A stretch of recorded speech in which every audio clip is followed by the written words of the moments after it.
You don't really miss them. You miss the story you told yourself about them. You miss who you thought you were when they loved you.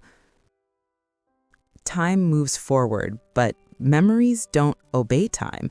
They stay frozen, perfect, unchanging. They whisper, "It used to feel better than this." Her name was Maya. Every morning she made coffee for one. Steam rose from the cup like a ghost. 217 mornings. Same chair, same silence, same ache that almost felt familiar enough to call home. The apartment still smelled like him sometimes. Or maybe it didn't. Maybe she just remembered it that way. Sandalwood and something else she could never name. A scent that lived more in her mind than in the air. She would scroll through old messages, a museum of moments she once lived in. "Good morning, beautiful. Thinking about you. I can't wait to see you." Not looking for him, looking for the girl who once believed love was a door that stayed open. She used to tell herself a story that love would last if you tried hard enough, that promises meant permanence, that people who say forever actually carved it into something real. It started on a Tuesday. She remembers because Tuesdays were always her least favorite day. Not quite the beginning, not quite the end, just middle, just existing.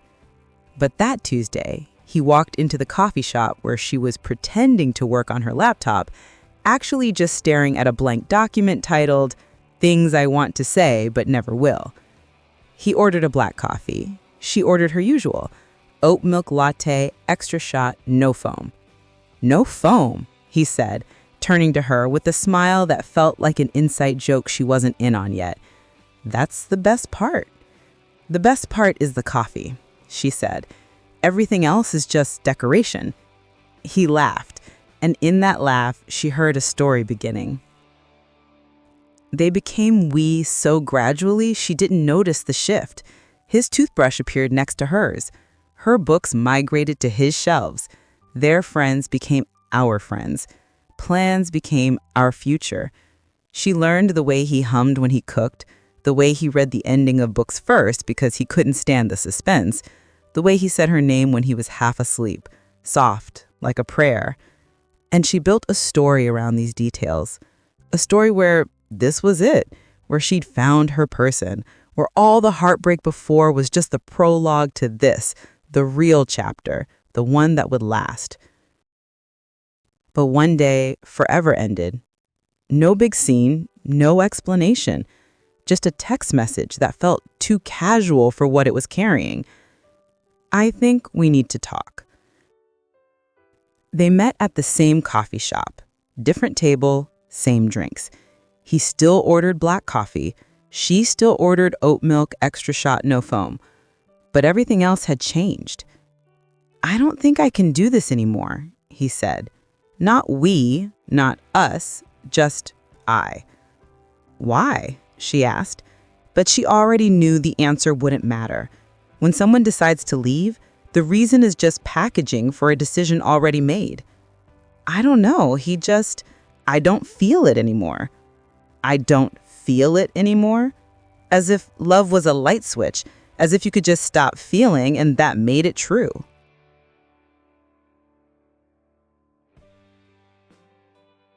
She didn't cry in the coffee shop. She saved that for later, for the 217 mornings that would follow.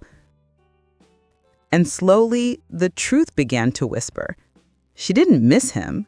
She missed the version of life where she was someone's first thought, where uncertainty had an ending, where love felt like proof that she was enough.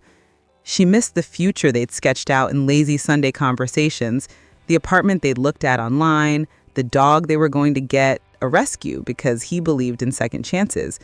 The irony wasn't lost on her. We all do this, don't we? We build stories around the people we love. We turn their flaws into folklore, their distance into mystery, their silence into a language only we can decode. We don't fall in love with people. We fall in love with who we become in their reflection. Maya's best friend told her, You need to move on. As if moving on was a place you could drive to, as if grief had a schedule and she was running late. I am moving on, Maya would say. But she wasn't. She was circling, orbiting the absence like it was the sun. On morning 73, she went back to the coffee shop. Different barista, same menu. She ordered her usual, but when the barista asked, "Want some foam on that?" she paused. Sure, why not? It was a small thing, foam on a latte, but it felt like rebellion. The first time she'd said yes to something different since he'd said no to them. The foam was good, light, sweet. Maybe he'd been right about that. On morning 104, she deleted his number, not because she was over him, but because she was tired of wondering if he might text, tired of checking her phone like it held answers instead of just time passing. She wrote it down on paper first, just in case, a backup plan for a heart that wasn't ready to let go completely. But she deleted it, and the sky didn't fall, the earth kept turning. She felt lighter, and then she felt guilty for feeling lighter. Grief is strange that way. It convinces you that letting go means the love wasn't real, that healing is betrayal, that moving forward is forgetting. But that's not true. You can hold space for what was and still make room for what is. On morning 162, she went on a date. His name was Alex. He was kind. He laughed at her jokes. He didn't order black coffee. He ordered a mocha with whipped cream, and he wasn't embarrassed about it. "I like sweet things," he said, shrugging. "Life's too short to pretend you don't." She smiled, but halfway through the date, she excused herself to the bathroom and stared at her reflection in the mirror. "What are you doing?" She wasn't ready. Or maybe she was too ready. Or maybe ready was a myth and you just had to start somewhere. She went back to the table, finished the date, said yes when he asked if he could see her again. But she didn't text him back. Not because he did anything wrong, but because she realized she was still trying to fill a space that needed to stay empty for a while longer. But love is not a script. It's not a perfect arc with a happy ending. It's a mirror. And sometimes the mirror breaks so you can finally see yourself clearly. On morning 201, Maya did something she hadn't done in years. She went to a pottery class. She'd always wanted to try it, but he thought it was kind of random, so it stayed on a list of things she'd do someday. Someday arrived on a Thursday at 6 p.m. in a small studio that smelled like wet clay and possibility. Her first bowl was lopsided. Her second collapsed. By the third, she was laughing at the absurdity of it. This thing that refused to be perfect, that required her to start over again and again. The instructor, an older woman with paint-stained hands, leaned over her shoulder. "The clay teaches you patience," she said. "It shows you that starting over isn't failure. It's just part of the process." Maya looked at the mess on the wheel, and for the first time in 201 days, she didn't think about him. She thought about her hands, about what they could make. Maya started to understand. Healing wasn't about erasing his name from her story. It was about realizing she had been the author all along. She stopped asking, "Why did he leave?" and started asking, "What was I searching for in him that I forgot I already had?" She started writing, not about him, about herself, about the girl who loved too hard and thought it was a weakness, about the woman who was learning it was her strength. She wrote about the mornings, about the coffee, about the way loss had hollowed her out, yes, but also made space for something new. On morning 217, Maya made her coffee. She added foam. She sat in the same chair, but the silence felt different. Not empty, full. Full of possibility, full of herself. She opened her laptop and looked at that document, Things I Want to Say But Never Will. She changed the title, Things I'm Finally Ready to Say. And she wrote, You don't miss them. You miss the story you told yourself. And that's okay. Stories end, but the storyteller goes on. The most important person you'll ever love is the one staring back at you in the mirror when everyone else is gone. That person stayed. That person kept trying. That person is enough. Healing isn't forgetting. It's remembering without flinching.